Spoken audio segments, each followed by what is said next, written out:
Kris Kraft cabinets, right? And it's been in business for how long? 40 years. 40 years. Mhm. Did you take this over, or did you just one day wake up and say, I'm going to be a carpenter? No. I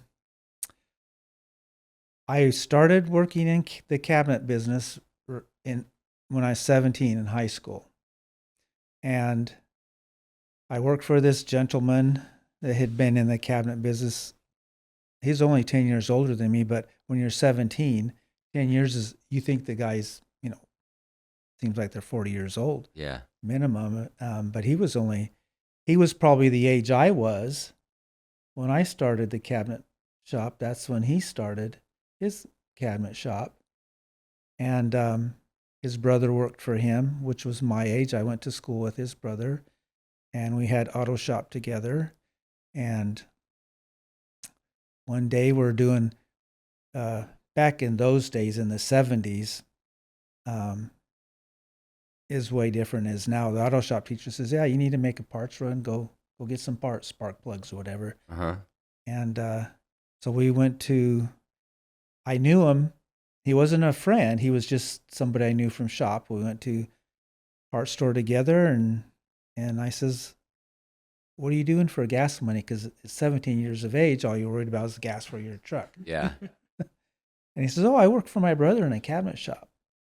And I did a little bit. I had wood shop in junior high. And I says, oh, I like working with wood. And if you ever need help, let me know. Mm-hmm. Just passing conversation, never gave it much thought. 3 or 4 months later, we graduate. And during that time, I was working at a restaurant, Tom Tate's Buffet. I was a busboy and then the dishwasher. And not long before graduation, I had quit that job and I was working at Safeway, but I didn't last there very long. I don't think I bagged fast enough. Yeah. That was one of my first jobs, Safeway. Was it really? Yeah. And I always got complained at. Not by the customers, but by the cashiers. They were cranky. Anyway, sorry. Oh, no worries. So we graduated, which was a very odd feeling. When you walk off that stage with your diploma, it was just like this, what's next? Because I didn't have a plan. I wasn't planning a career or anything like that, and I didn't have a job at the time. And it was just an odd feeling. And so I'm home one afternoon, and there's this knock on our door, and his name was Ron Johnson. And he's knocking on my door, and I'm like, what's Ron doing here? Because he wasn't a friend. He's just acquaintance from cruising and from school. And this is probably 2 or 3 months after graduation, and goes, hey, you still looking for a job? I go, yeah. And so here I am, 17 years old, going to learn the cabinet trade with him and his brothers, just us three, for a long time. I worked for that gentleman for nine something years. What type of cabinets were you building? Back then, it was residential. The commercial business of cabinets in the 70s and 80s hadn't really formed as its own thing the way it is now, laminate cabinets and all that. And Really, I thought everything laminate came from the 70s. well,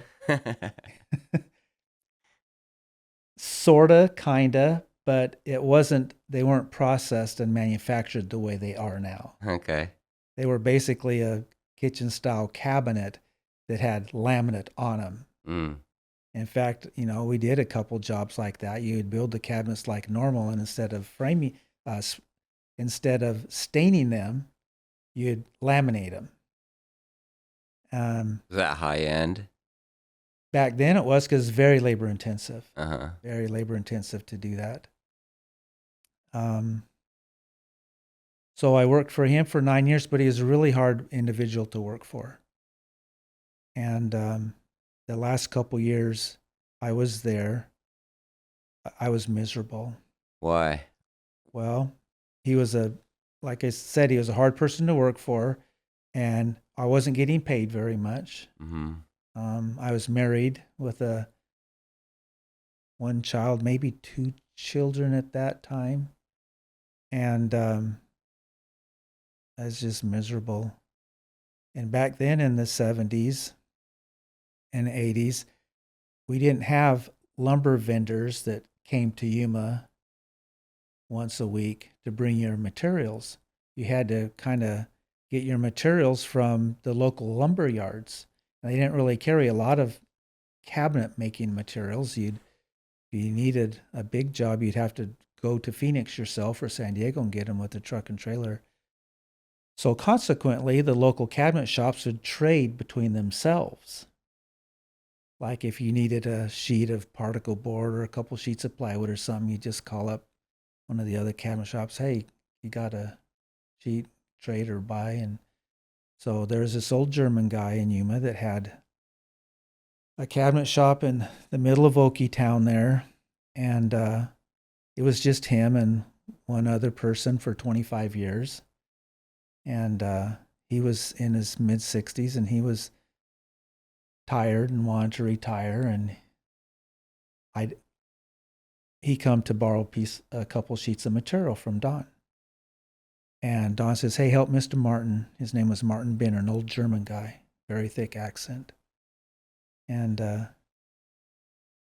he goes, help Mr. Martin load the 2 sheets of particle board up. And so I'm helping him. And I says, well, how's it going, Mr. Martin? It's in the middle of the summer. No, yeah. It was hot anyway. He says, well, I'd be doing a lot better if somebody would buy my shop.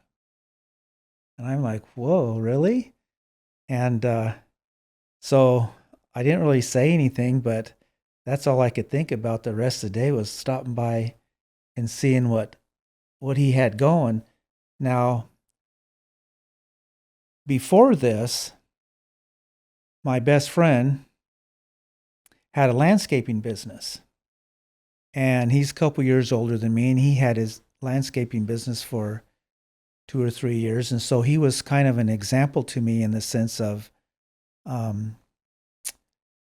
you should get your own business. You're so miserable. You should just start your own cabinet shop. And it's like, well, easier said than done. I'm thinking I'm only 25 or 26 years old.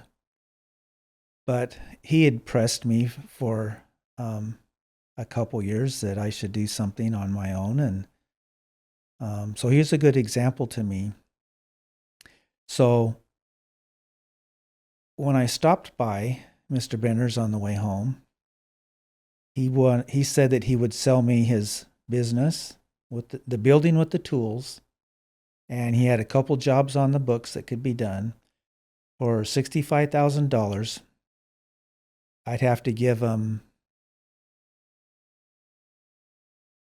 I can't remember if it was 15,000 down or 25,000 down. No, it was 15,000 down, and he'd carry the note.